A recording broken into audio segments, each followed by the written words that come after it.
Yes.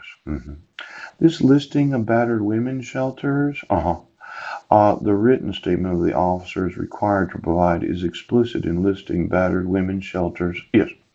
Now, for every allegation of domestic violence, Squim, Washington. Why don't you get me all the battered women's shelters and all the battered women that had to stay in those shelters? Yes.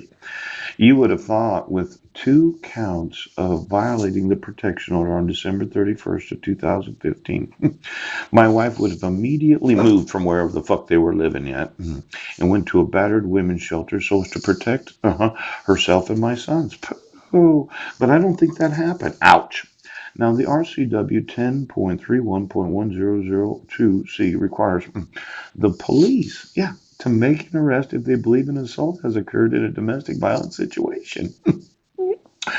I was never arrested for what happened in Brendan, Washington, because I wasn't there. Oh, well, the officer didn't believe that I had committed any domestic violence. The prosecuting attorney did, yes. Now, there is something that's being determined, the need to protect victims of domestic violence, yes. The comparative physical injuries, and then this history of domestic violence between the parties. Well, let's see. My wife had me arrested on Guam. So I did 7 hours of parenting classes. My record was expunged. You decided to issue a protection order in 2011. Then you issued another one in 2012. Then you modified it again in 2012. Then you issued. Now, I think, yes, that my wife needs to be convicted of some domestic violence.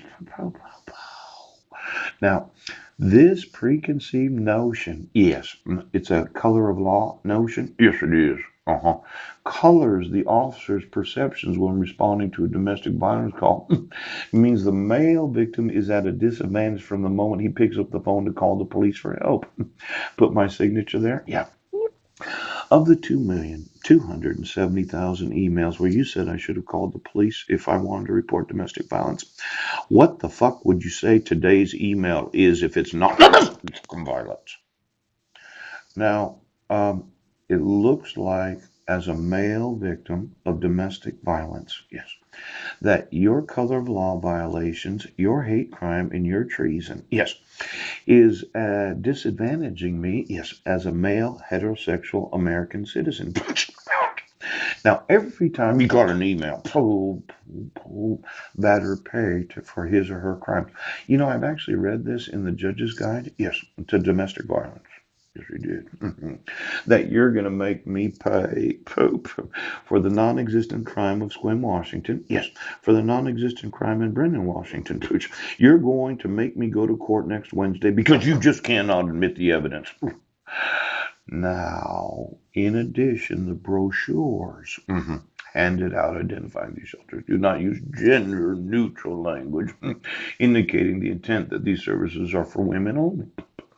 As if I would want to stay, yes, in a battered men's shelter, yes, where it wouldn't be a homeless shelter. No, it wouldn't. I'd probably get good food there. Yes, you wouldn't. Probably have my own room. Yes, you would.